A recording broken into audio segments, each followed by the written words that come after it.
그동안 상승폭을 계속 줄여오던 서울의 아파트 가격이 이번 주에는 처음으로 멈춰섰습니다.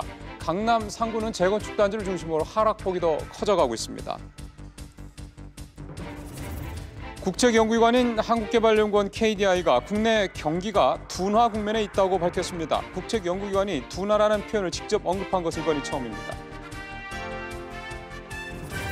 1살 미만의 어린 영아들이 결핵 예방을 위해서 접종하는 BCG 백신에서 독성 물질인 비소가 안전기준 이상으로 검출돼 회수 조치됐습니다. 어떻게 된 일인지, 이미 접종을 한 아기들의 건강에는 문제가 없을지 전문가로부터 얘기 들어보겠습니다. 미국의 중간선거가 민주당의 하원 승리, 공화당의 상원 승리로 마무리됐습니다. 트럼프 대통령의 주요 정책 가운데 북미 협상이나 통상 정책 등 우리와 관련성이 높은 정책을 중심으로 미국의 중간선거 결과가 우리한테 미칠 영향을 진단해 보겠습니다. 상승폭을 줄여오던 서울의 아파트 가격이 이번 주에는 아예 멈춰섰습니다.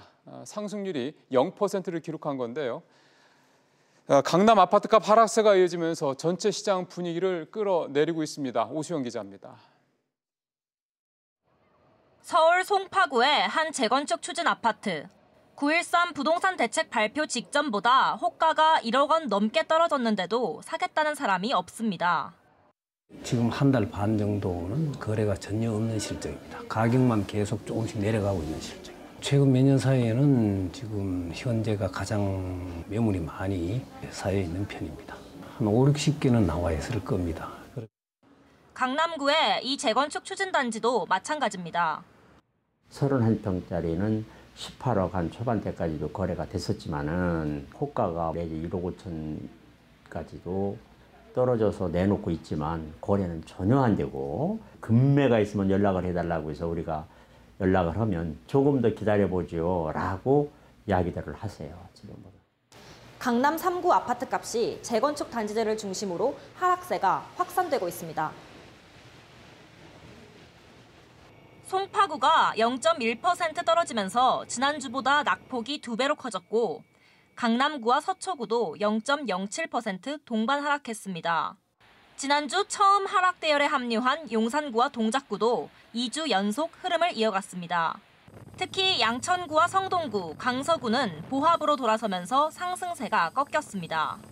이 같은 분위기 속에 이번 주 서울 전체 아파트값은 지난해 9월 둘째 주 이후 1년 2개월 만에 보합으로 전환됐습니다. 전셋값도 낙폭을 키워 지난주 마이너스 0.01%에서 이번 주 마이너스 0.03%를 기록했습니다. SBS CNBC 오수영입니다. 국책연구기관인 한국개발연구원 KDI가 우리나라 경기가 둔화되고 있다고 지적했습니다. 둔화란 표현이 등장한 건 올 들어 처음입니다. 장가희 기자입니다. 국내 완성차 5개 사이에 올 10월까지 내수 판매 실적은 총 127만여 대로 지난해 같은 기간과 비교해 1% 줄었습니다. 개별 소비세를 내린 효과가 무색한 결과입니다. KDI는 11월 경제 동향을 통해 우리 경제가 내수가 부진한 모습을 보이며 전반적인 경기는 다소 둔화된 상황에 있는 것으로 판단된다고 밝혔습니다.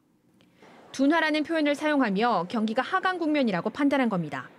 KDI는 투자가 부진한 가운데 생산과 소비 모두 침체된 악순환이 되풀이되고 있다고 언급했습니다.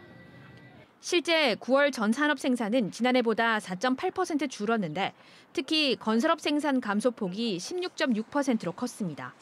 10월 수출은 전년보다 22.7% 증가했지만 조업 일수를 고려한 하루 평균 수출액은 1.8% 감소했습니다. 한국 경제는 경기 하강 국면에 위치하고 있는 것은 분명한 것으로 평가됩니다.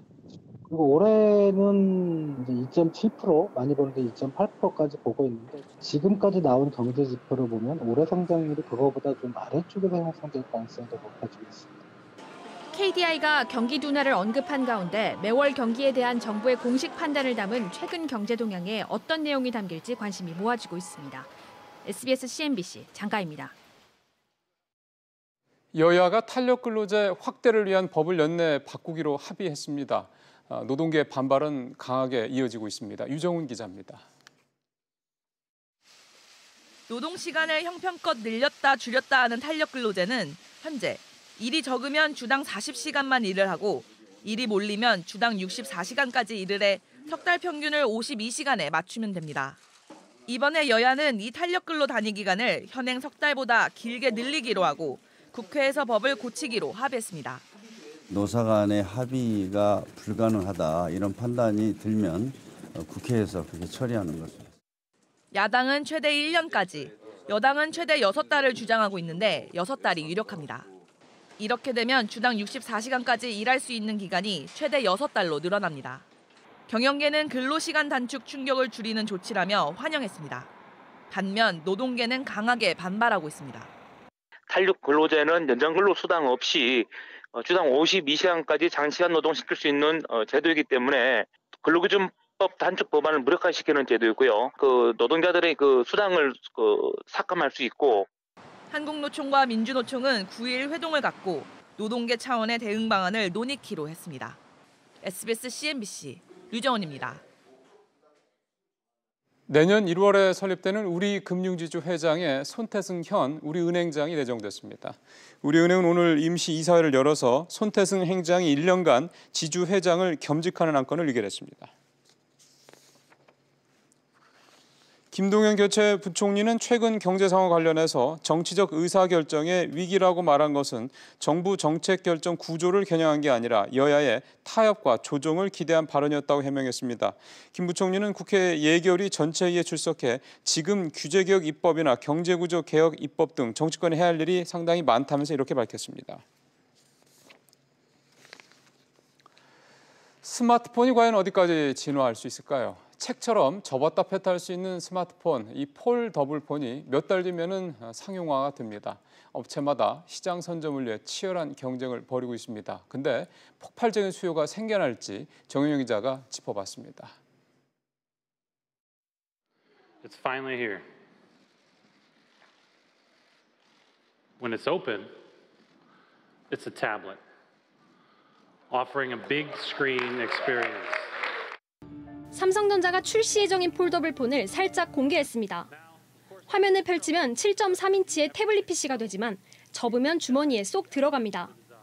As the Infinity Flex display has been designed to be folded and unfolded repeatedly without any degradation. To do this, we had to find a new kind of malleable adhesive. 삼성은 내년 초에 완성품을 공개할 계획입니다. LG전자와 중국의 화웨이 모두 폴더블 폰 출시를 준비하고 있습니다. 화웨이의 경우 5G 상용화에 맞춘 사양을 내놓을 것으로 예상됩니다. 일부 조사기관은 폴더블폰 시장 규모가 내년 320만 대에서 2022년에는 5천만 대가 넘을 것으로 예상하고 있습니다. 관건은 가격입니다. 폴더블 신제품 출시가 예정되어 있고 예상되는 가격은 200만 원 정도인데 양산됨에 따라 150만 원 아래로 내려가기 시작하면 소비자들의 수요를 자극시킬 수 있을 것 같습니다. 애플은 폴더블폰 수요에 대해 반신반의하고 있습니다. 시장 반응을 살핀 뒤 2020년 이후에나 제품을 출시할 것으로 관측됩니다. 최근 혁신이 없다는 비판 속에 수요 정체에 빠진 스마트폰 시장. 과연 폴더블폰이 새로운 혁명을 가져올지 벌써부터 관심을 모으고 있습니다. SBS CNBC 정윤영입니다. KT가 차세대 이동통신 5G 서비스의 장비 공급사로 삼성전자, 에릭슨, 노키아를 선정했습니다. KT는 기존 LTE망과 호환성, 투자 비용 등을 종합적으로 고려해 이렇게 장비사를 선정했다면서 보안성 논란이 불거진 통신장비업계 세1위 화웨이는 지난 9월 SK텔레콤에 이어서 이번 KT에서 선정에서도 배제됐습니다. 임금을 구형했습니다. 검찰은 오늘 서울중앙지법 형사 5 단독 심리를 열린 결심 공판에서 BMW 코리아 법인에는 벌금 301억 4천만 원, 직원들에게는 징역형을 요청했습니다.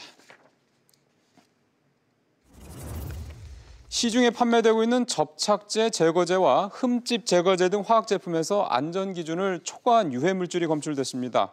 한국소비자원의 조사 결과 일부 제품에서 사용이 금지된 디클로로메탄과 발암물질인 포름알데히드가 검출됐습니다. 광주시 관계자 등을 포함한 현대차 투자 유치 협상단이 오늘부터 내일까지 현대차와 광주형 일자리 투자를 놓고 최종 협상에 들어갔습니다. 양측은 일감 보장 등 두세 가지 핵심 사항에서 합의점을 못 찾고 있는 것으로 전해졌습니다. 광주형 일자리는 임금을 자동차 업계의 절반 수준으로 줄이더라도 일자리를 만들자는 취지로 현대차의 공장을 유치한다는 사업입니다.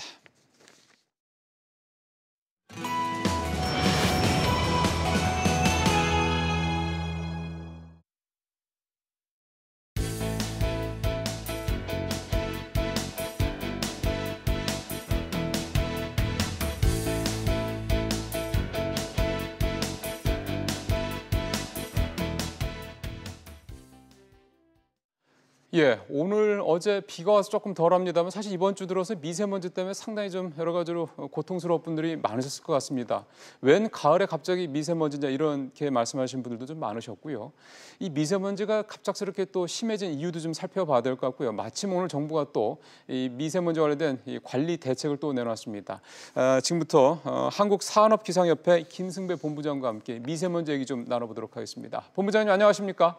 네, 안녕하십니까? 예, 오늘 정부가 미세먼지 관리 대책을 내놨는데요. 네. 본부장님 보시기에 가장 관심이 가는 내용은 어떤 거였습니까?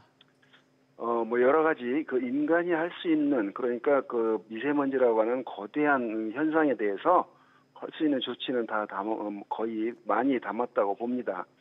제가 보기에는 이 미세먼지 저감 및 관리에 관한 특별법이 내년 2월부터 시행이 되지 않습니까? 예.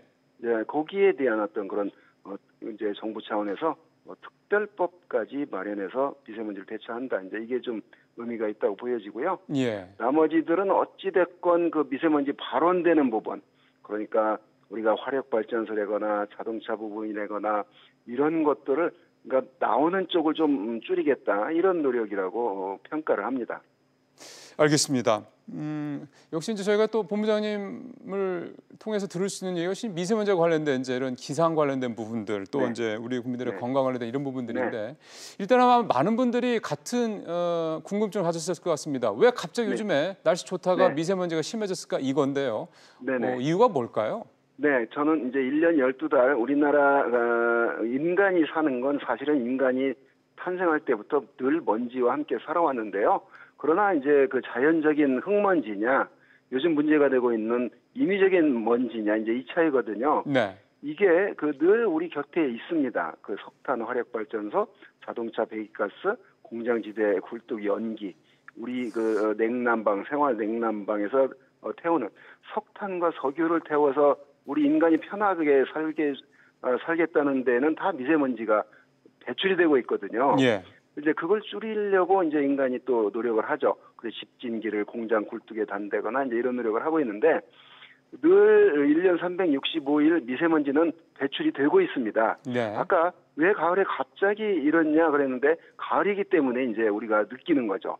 여름에는 비가 오고 또 바람이 남쪽에서 이렇게 북쪽으로 불어가니까 바다에서 남쪽 열대 바다에서 오는 공기니까 그래서 이제 잠시 여름에 잊고 살다가 가을이 들어서면 이제 공기가 건조해지고 예.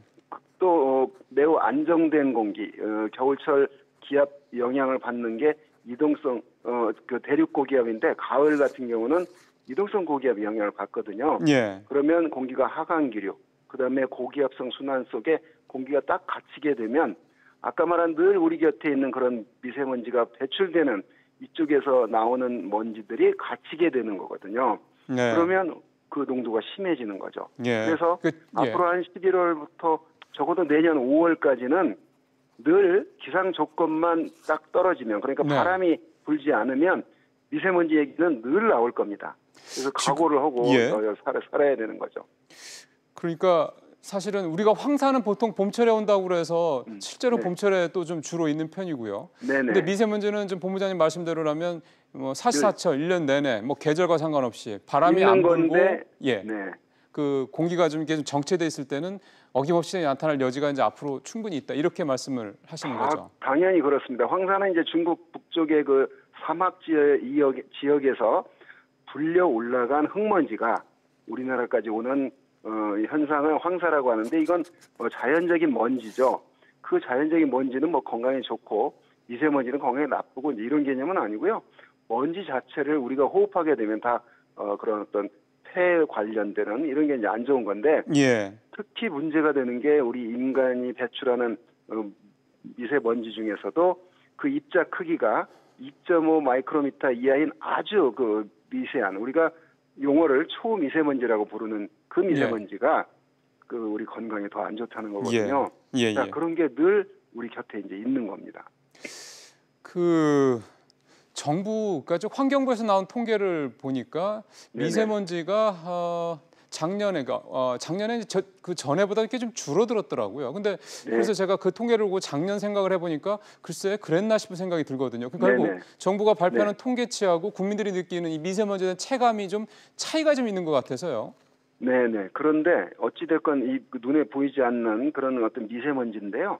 결국은 이게 농도가 더 좋아졌을까 나빠졌을까를 뭐 그런 어떤 감각으로만은 알 수 없고 환경부 통계 그러니까 전국의 그 미세먼지 측정 장비를 통해서 전국 평균이 2004년도의 경우에 1세제곱미터당 59 마이크로그램이었거든요. 네. 그게 작년 2017년도에는 45 마이크로그램. 그래서 매년 그 미세먼지 농도는 줄어드는 건 사실입니다. 왜 그러냐면 그만큼 미세먼지 문제를 정부가 대응을 하고 있기 때문에 그런 거죠. 이걸 그냥 방치하면 분명히 뭐 늘어날 거라고 저는 보는데요. 예. 자, 이렇게 그래서 이제 요즘에 그 유난히 미세먼지 하는 건 우선 관심이 높아졌고 그만큼 건강에 관심이 높아졌고 과거에는 뭐 그 담배 피는 금연 문제라거나 비만 문제가 그냥 그러려니 했는데 요즘에 관심이 높아져서 이제 거기에 민감해졌잖아요. 미세먼지도 역시 70년대 서울의 그 공기를 생각하면 늘 코가 이게 새카말 정도로 뭐 내연 속에 우리가 살았는데 이제 이만큼 잘 살게 되니까 이 정도로 미세먼지가 떨어진 거거든요. 알겠습니다. 그 마지막으로 이렇게 미세먼지가 사실 뭐 말씀하신 대로 이제 어떻게 보면 이제 우리 일상에서 이제 어떻게 보면 거의 같이 가야 된다라고 이제 봐야 된다면 그래도 국민들이 피해를 줄일 수 있는 뭔가 방법이 있을 것 같습니다. 어떻게 하면 좋을까요? 그렇습니다. 예를 들면 미세먼지가 심해질 때 인간이 할 수 있는 방법 나오는 쪽을 줄여야 되니까 정부에서는 이번에 오늘 발표한 것처럼 화력발전소의 어떤 그 풀 가동을 숫자를 줄인다거나 뭐 이런 대책을 하지 않습니까? 개인들이 또 배출하는 미세먼지가 있는데 그게 바로 자동차 자기가 운전하고 다니는 거거든요. 자, 그래서 뭐 결국은 100만 대 자동차에서 내뿜는 연기를 매연을 50% 줄여서 50만 대로 줄이는 문제. 이런 이제 그 어떤 그 참여하자 이런 그 캠페인이잖아요. 그 뭐 이부제라거나 이런 문제들이. 그래서 이번 발표가 이제 그동안은 국가기관과 공공기관만 이부제 강제 적용했는데 앞으로는 민간 부분까지도 이제 이런 그 대책하겠다 이런 뜻이잖아요. 이때 그런데 이제 참여를 해서 그러니까 담배를 한 방에서 10명이 피는 거하고 담배를 5명이 피는 거하고는 그 공기에서 알겠습니다. 그런 문제라고 생각을 합니다. 알겠습니다. 본부장님 오늘 말씀 잘 들었습니다. 네. 산업기상협회 김승배 본부장과 미세먼지 얘기를 좀 나눠봤습니다.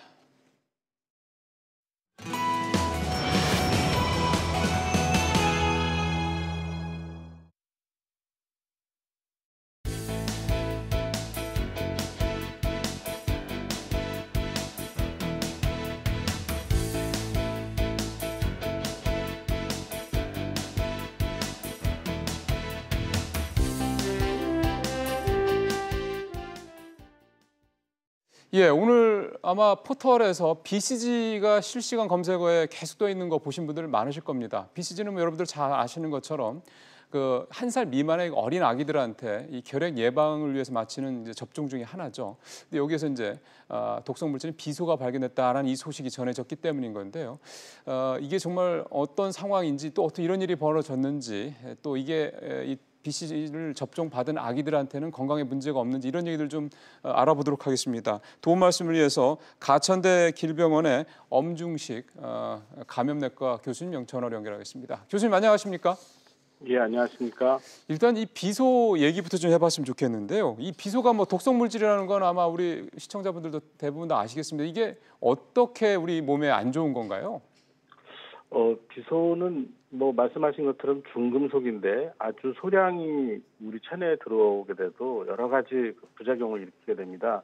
예를 들면은 피부에 이렇게 발진 같은 게 생길 수가 있고, 또 사마귀 같은 피부 변화가 생길 수도 있고, 또 심하면 이제 복통, 그리고 구토, 설사 이런 게 생기고, 심장의 박동이 막 변할 수도 있고, 근육경련 뭐 이런 것까지도 생길 수가 있습니다. 그러니까 이게 지금 말씀하신 그 증상들은 보통은 이제 어른들을 대상으로 말씀하신 거죠? 이게 이제 그 어른들뿐만이 아니라 네. 뭐 청소년이나 어린이 같은 경우에도 일정 용량 이상이 체내에 들어오게 되면 공통적으로 나타날 수 있는 증상입니다. 그래요. 그 이번에 그 검출된 양이 보건당국 얘기를 들어보면은 안전진단을 뭐 조금 초과하는 수준이다. 그래서 회수조쳤다 이렇게 식약처는 얘기하거든요. 그러면은 이번에 검출된 양은 건강에는 그렇게 정부 얘기대로 큰 문제는 없는 정도의 양이라고 봐도 됩니까? 뭐 기본적으로는 백신에 이런 비소 성분이 어떤 형태로든 들어가면 안 되는 겁니다. 그런데 그렇죠. 이 비소가 우리 몸에 들어왔을 때 증상을 나타내는 그런 기준 양이 있는데 이번에 검출된 양은 그 기준 양의 한 38분의 1 정도로 상당히 낮은 양인 건 틀림없습니다. 그렇지만 예. 이 접종을 받은 게 영유아라는 것을 좀 고려를 해보면은 그렇죠. 앞으로 좀 면밀한 모니터링이 필요할 것 같습니다. 그러게요. 이게 워낙에 1살도 안 된 아기들이니까 그만큼 이게 아무리 양이 적더라도 이미 BCG 접종을 한 엄마들 입장에서 봤을 때는 굉장히 불안하실 것 같거든요. 예, 이론적으로는 지금 말씀드린 것처럼 굉장히 소량이 들어갔기 때문에 어떤 심각한 문제를 일으킬 것으로 생각하지는 않습니다. 그렇지만 어쨌든 접종한 아이들이 어떤 영향을 받는지에 대해서는 좀 장기적으로 모니터링을 할 필요가 있다고 생각을 합니다. 그러면은 교수님 말씀대로라면 일단은 접종을 한 아기의 부모들은 일단 병원에 가서 한번 검사를 받아보는 게 좋겠다는 말씀이신 거죠?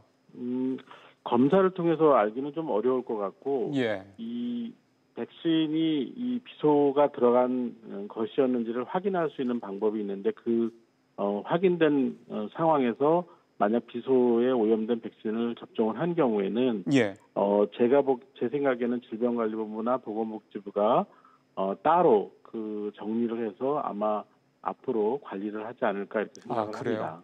그러면은 지금 잠깐 말씀하셨는데 방법이 있다고 그랬는데 제가 확인할 수 있는 방법은 어떻게 하면 되나요? 보통 이제 어머니들은 많이 알고 계신데요. 예방접종 도움이라는 온라인 사이트가 있습니다. 여기에서 언제 어디서 백신을 맞았는지를 확인을 해보시면 이 회수 조치된 그 BCG 백신과 같은 계열인지를 아실 수 있습니다. 알겠습니다. 이제는 그 원인 쪽으로 좀 얘기를 가봤으면 좋겠습니다. 이번에 백신에서 이제 비소가 검출됐다고 한 게 이제 일본 후생성에서 먼저 발표를 한 거고 우리 식약처는 이제 회수 조치에 들어간 현재까지 상황은 이런데요. 그 후생성 얘기를 보면은 이게 백신 자체에서 발견된 게 아니라 백신에 들어가는 이 첨부 용액에서 검출됐다 이렇게 얘기를 하고 있거든요. 이 첨부 용액이라는 것과 백신과 이게 이제 일반인들이 봤을 땐 잘 이해가 안 되는 거여서 이게 어떤 것들인 건가요?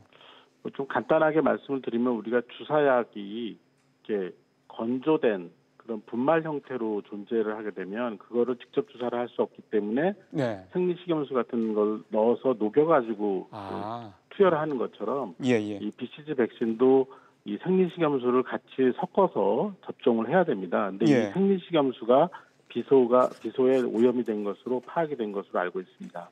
그러니까 원래는 가루였고 거기에다가 이제 그러니까 그 용액화 시키는 과정에서 들어가는 생리식염수 그게 이제 첨부 용액이다 이 말씀이신 거죠? 네, 맞습니다. 간단하게 얘기를 하면 그렇습니다. 그러니까 이번에 비소가 검출됐다는 거는 그 첨부 용액에서 검출이 됐다는 게 이제 일본 후생성의 발표고. 네, 맞습니다. 근데 아마 많은 국민들이 그런 생각을 하실 것 같습니다. 이게 이제 일본 후생성이 만약에 발표하지 않았다면 우리는 모르고 계속 BCG 접종을 하고 있을 거 아니냐 이 부분이거든요. 네.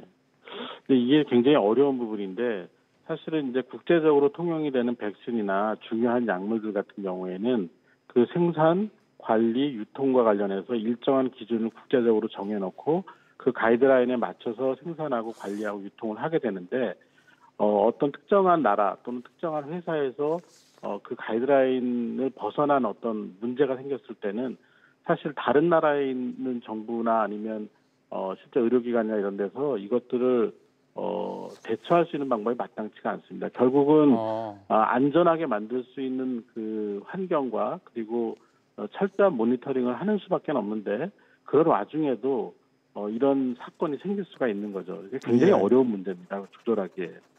근데 교수님 뭐 조금 몇 달 지난 얘기긴 합니다만 왜 지난번에 중국산 고혈압약에 들어가는 그 원료에서 발암물질이 검출됐다는 게 한번 또 굉장히 좀 충격을 줬었잖아요.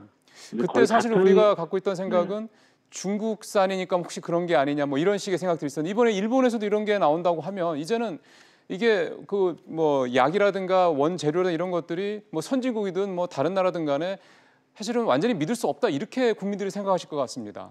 네, 같은 선상의 말씀인데요. 중국에서 그 판매했던 그 고혈압 원료 약의 경우에도 실제로는 이제 국제적인 기준에 다 맞춰서 공장을 건설을 하고 생산을 하고 유통을 했던 건데 예. 문제가 생긴 거고 그것들을 이제 숨겼던 게 아니라 모니터링을 하는 과정에서 발견이 돼서 즉각 발표를 했던 거고요. 일본도 똑같은 그런 상황이 되겠습니다. 결국에는 이런 그 국제적으로 통용이 되는 백신이나 약물의 관리라는 게 얼마나 어렵다는 것을 보여주는 그런 과정이 되겠는데 네. 사실 그렇다고 해서 우리나라가 직접 모든 것을 만들어내서 생산하고 관리를 할 수는 없는 그렇죠. 상황이기 때문에 이런 국제적인 공조 그리고 또 거기에 대한 책임을 가지고 철저하게 그 품질 관리를 하고 이런 것들이 이루어져야 되는 문제라고 볼 수 있겠습니다.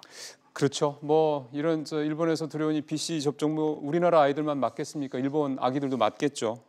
알겠습니다. 교수님 오늘 말씀 잘 들었습니다. 예, 감사합니다. 예, 지금까지 가청대 길병원 감염내과의 엄중식 교수와 함께 이 BCG 접종 백신에서 비속 검출됐다는 얘기를 한번 좀 알아봤습니다.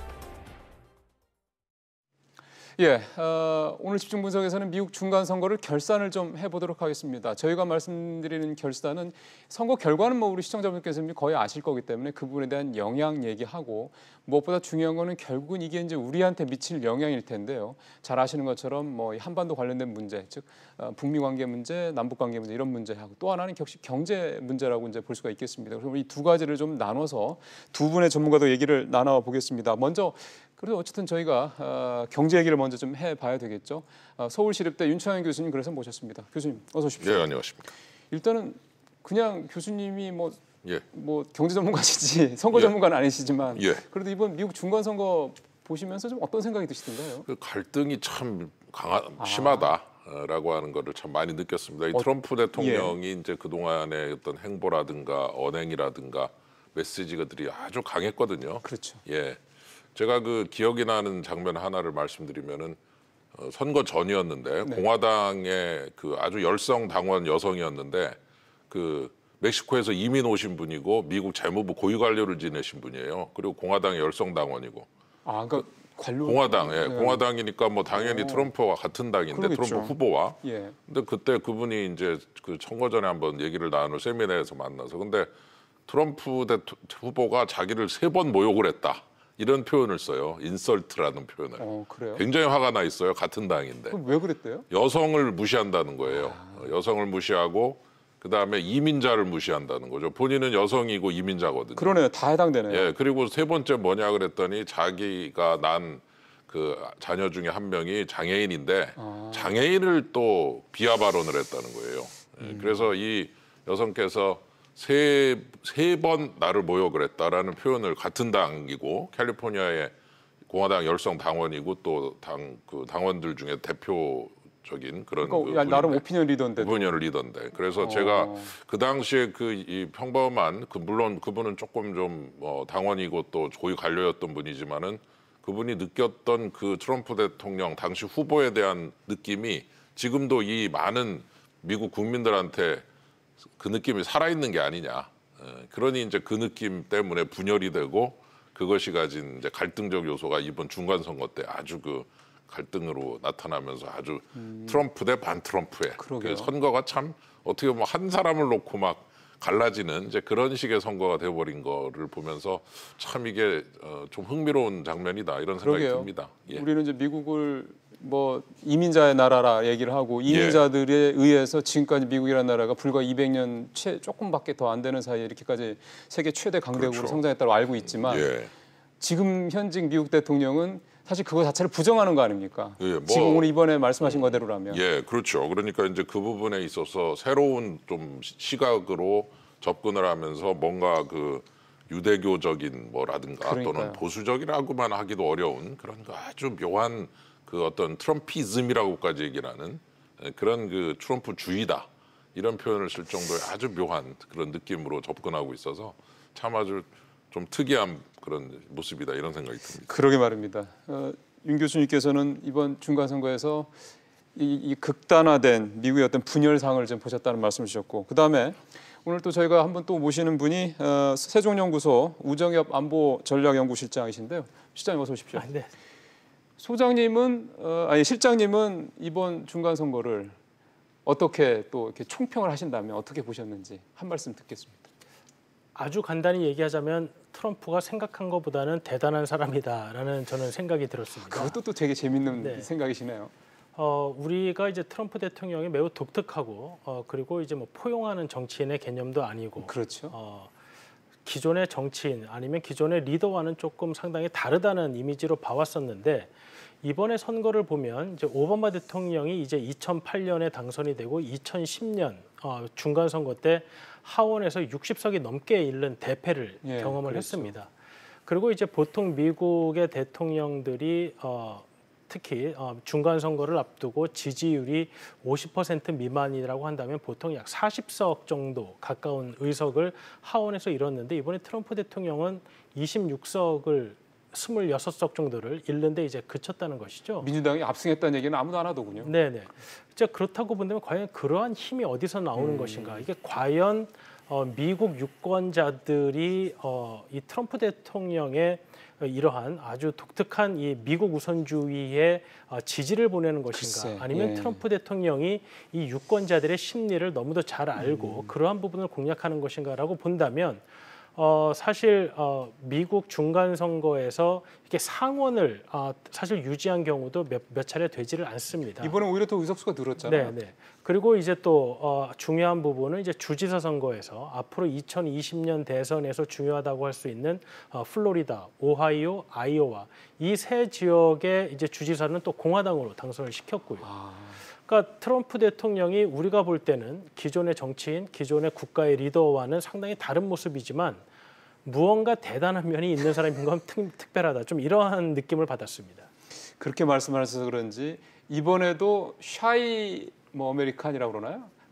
그런 사람들이 이번에도 등장할 것이냐 선거 막판에 뭐 그런 얘기가 있었는데 지난번에 대선에 이제 그것 때문에 트럼프가 예상외로 당선이 됐었으니까 말씀하신 대로라면 민주당이 압승을 하지 못한 배경에는 또 그 샤이한 미국인들이 또 샤이 있었다고 트럼프라고 하는 사람들이 이제 뭐 여론조사 때는 트럼프를 지지한다고 하기가 좀 부끄럽지만 실제로 투표장 가서 찍는다 그런 이야기인데 이번에는 사실 별로 샤이한 사람이 없었습니다. 어떻게 보면 트럼프 대통령을 지지한다는 것을 굉장히 대놓고 이제 운동을 하기 시작을 했고요.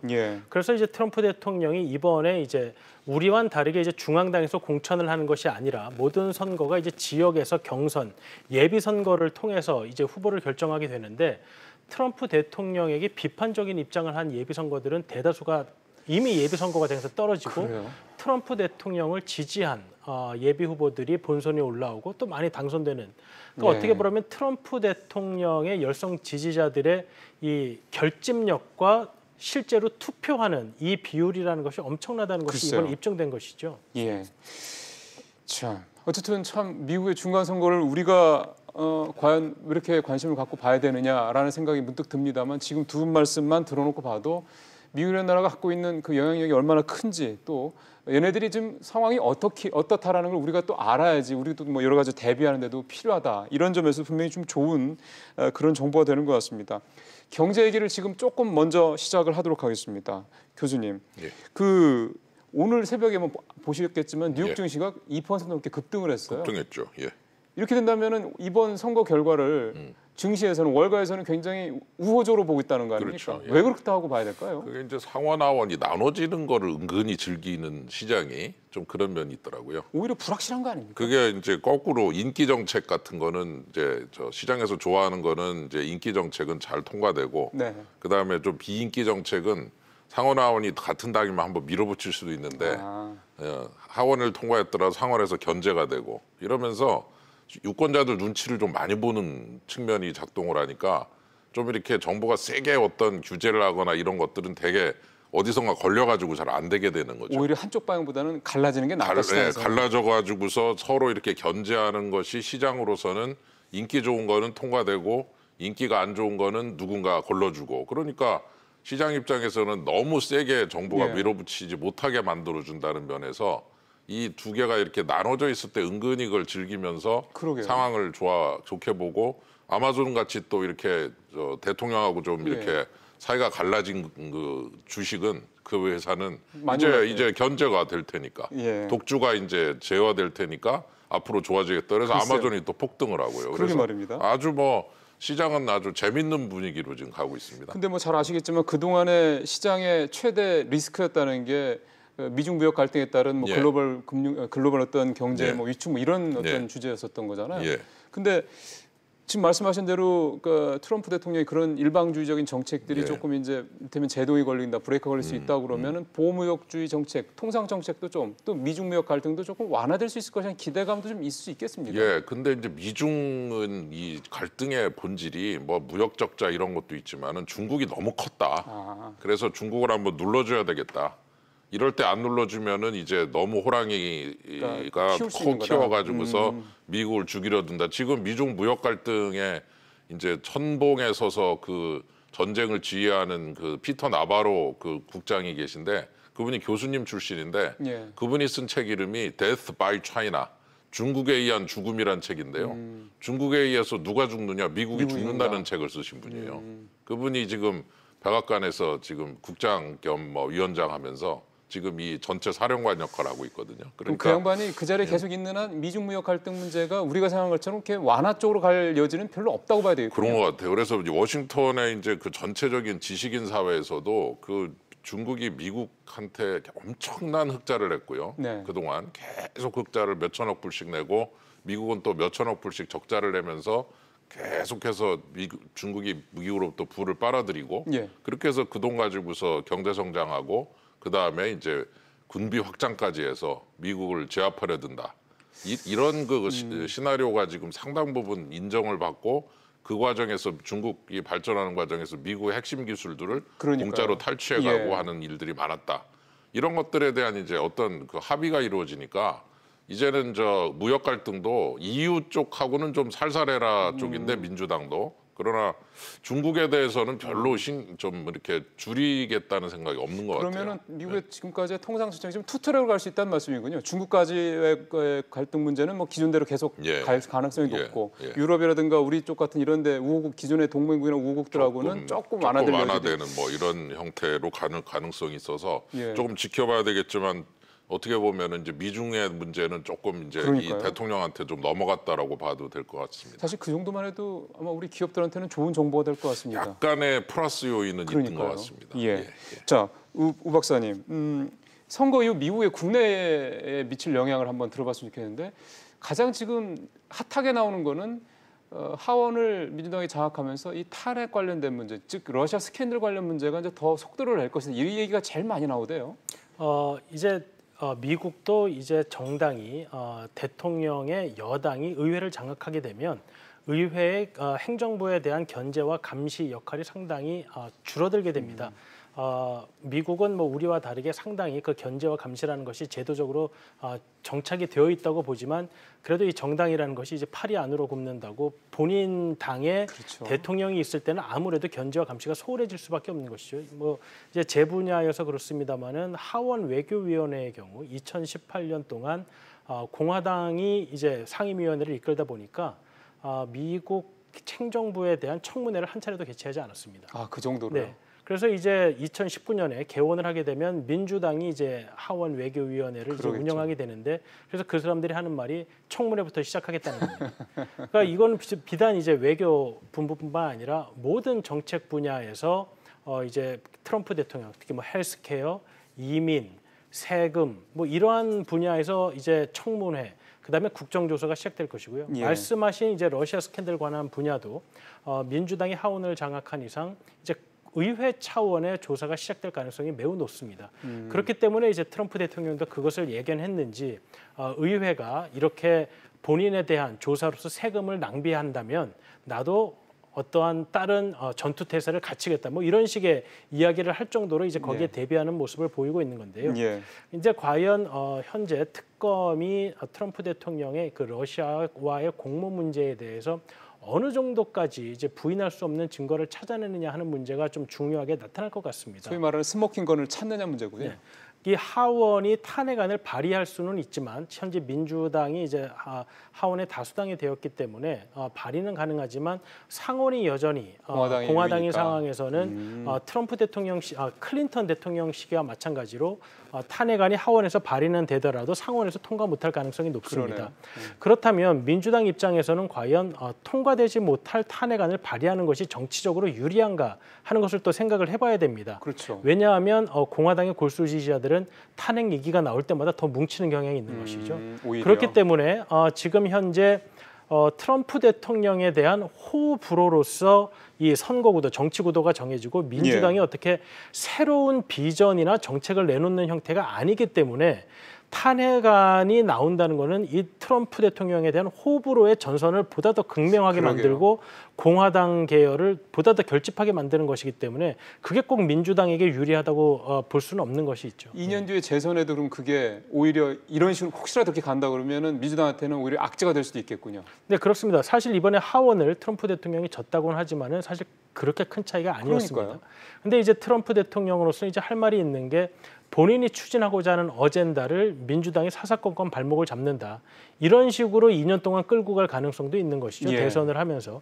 그렇게 한다면 이제 민주당의 대선 후보들은 현재 트럼프 대통령에 대한 비판이나 아니면 부정적 의견을 제시하는 것 외에 과연 어떠한 의견으로서 미국 유권자들에게 앞으로의 비전을 제시할 것이냐 하는 부분에 있어서 사실 탄핵 이야기가 나오게 되면 그 부분이 다 묻힐 수밖에 없는 것이죠. 그렇기 때문에 탄핵 이야기를 꺼내는 것이 민주당에게만 꼭 유리하다고만은 볼 수가 없겠습니다. 그 우리 입장에서 봤을 때는 바로 러저스캔들 조사 세게 해가지고 뭐 스모킹 건을 발견해가지고 탄핵하자 할 것 같은데 그 내막을 들어보니까 그게 민주당한테 꼭 그 호재가 된다라는 보장은 진짜 없겠네요. 그 이제 경제 얘기로 다시 넘어와서 이제 마무리를 좀 해보겠습니다. 교수님. 일단은 지금 뭐 저희가 이제 두루 얘기를 좀 해봤습니다. 결국은 중요한 건 이번 중간선거 결과가 트럼프 대통령의 그 동안에 펼쳤던 여러 가지 경제 관련 정책, 그게 대외든 대내든요. 여기에 이제 어떤 변화를 줄 것이냐에 모아질 것 같습니다. 교수님께서 생각하시는 전망은 어떻습니까? 우선 그 경제가 잘 되고 있고 좀 상승세를 타고 있어서 상당히 또 이득을 얻은 것 같습니다. 그렇죠. 실업률도 낮아지고 경제 성장률은 좋고 이러니까 아주 또 박수도 많이 받은 셈이고 그게 이제 이번에 또 상당 부분 선방을 하는 그런 그 힘이 됐는데 앞으로 이제 미국 경제가 좀 하향세로 돌아설 거라는 얘기 나오고 있어요. 내년부터 그런 얘기 하대요. 그래서 이제 이번에 정점을 찍고 좀 내려갈 것이다라는 얘기도 나오고 미중 간 무역 갈등으로 인해서 벌써 이제 중국서 들어오는 반제품들의 관세가 붙어서 비싸지니까 미국의 기업들이 이제 중국산의 반제품이나 부품을 써서 완제품 만들 때 이제 비싸지니까 그만큼 이제 기업들이 또 힘들어진다는 얘기도 나오고 떨어질 테고.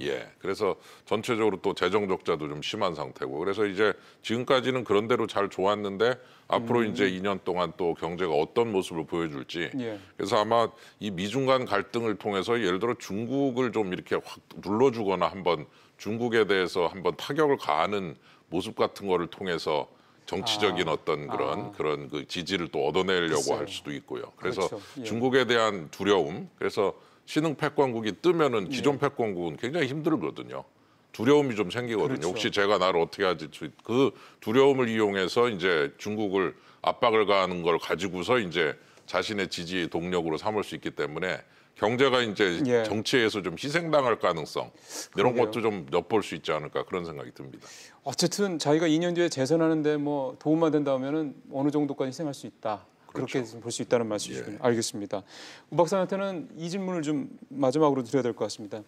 북미회담이 갑자기 연기되고 그거에 대한 배경도 사실은 구체적으로 공식적으로 나온 게 없고 하다 보니까 혹시 무슨 문제가 있는 게 아니냐 불안한 분들이 좀 많으신 것 같습니다. 결국 이런 중간선거 결과 이후에 이 북미 관계 또는 이제 그에 따른 이제 남북 관계에 어떤 혹시 변화가 예상되시는 게 있으신지?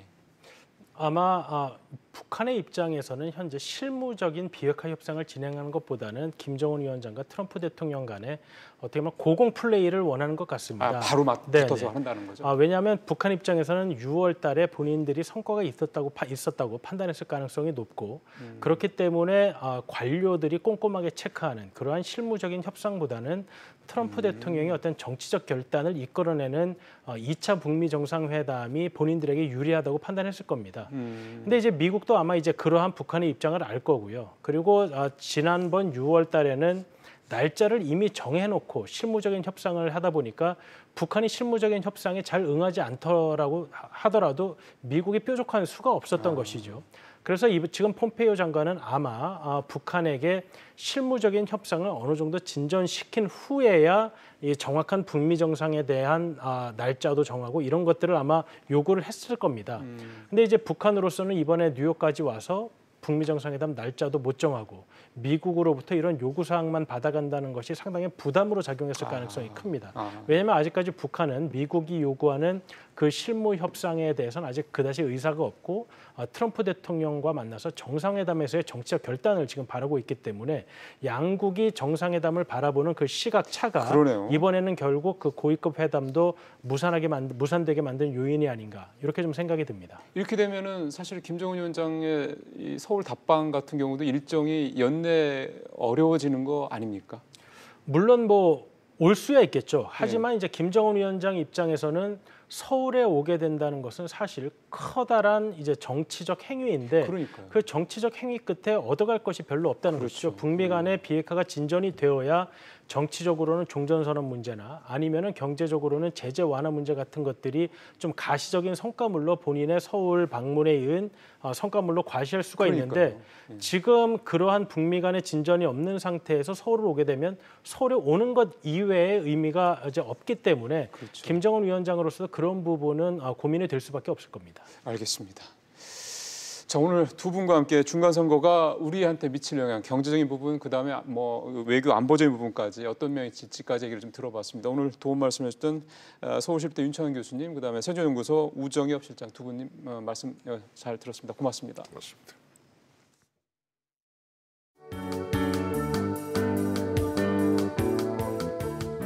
안녕하세요. K웨더 라이프스타일 예보 윤재양입니다. 전국 대부분 지역에 비가 내리고 있습니다. 호우주의보가 내려진 부산과 일부 경남 남해안에는 돌풍과 천둥 번개를 동반한 강한 비가 내리고 있는데요. 서해상에서 발달한 비구름대가 유입되면서 밤사이 비가 계속되겠습니다. 강원 영서와 충북 동부, 영남 지방에 20에서 50mm, 남해안 지역은 최고 80mm 이상의 많은 비가 예상되고요. 그 밖의 지방은 10에서 30mm가 되겠습니다. 해안을 중심으로 돌풍이 불고 천둥 번개가 치는 곳이 있겠는데요. 시설물 관리에 유의하셔야겠습니다. 비는 내일 새벽부터 아침 사이에 대부분 그치겠고요. 이후에는 차츰 맑은 하늘이 드러나겠습니다. 다만 내일 오후에는 전국의 미세먼지 농도 한때 나쁨 수준이 예상됩니다. 내일은 저기압의 영향에서 벗어나면서 중국 상해 부근에 위치한 고기압 가장자리에 들겠습니다. 서울 경기와 강원 남부는 새벽에, 강원 북부는 아침에 비가 그치겠습니다. 오후에는 맑아지겠습니다. 동해안 지방도 새벽부터 아침 사이 비가 모두 그치겠습니다. 낮 기온은 강릉 17도로 오늘보다 높겠습니다. 남부지방은 흐리다가 아침부터 맑아집니다. 낮 기온 광주 15도, 대구 16도로 예상됩니다. 물결은 최고 4, 5m로 매우 거세게 일겠고요. 바람도 매우 강하게 불겠습니다. 주말에는 구름만 다소 지나겠는데요. 미세먼지 농도가 다소 높을 것으로 보여 주의가 필요합니다. 날씨였습니다. 예, 앞서 김승배 본부장과의 전화 연결해서 이제 미세먼지는 우리 일상에 같이 늘 있다 그렇게 생각하는 게 오히려 정신건강에 나을 수 있다 이런 말씀을 하시는 게 역설적이지만 오히려 우리 국민들께서 이 미세먼지를 너무 그냥 부정적으로 생각하시면 스트레스 받으시는 것은 나을 것 같다는 생각도 좀 듭니다. 물론 그럼에도 뭐 마스크를 하신다든가 최대한 미세먼지 피해를 줄일 수 있는 노력은 개인적으로 뭐 가족끼리는 분명히 해야 될 것 같습니다. 오늘 마치도록 하겠습니다. 내일 뵙겠습니다.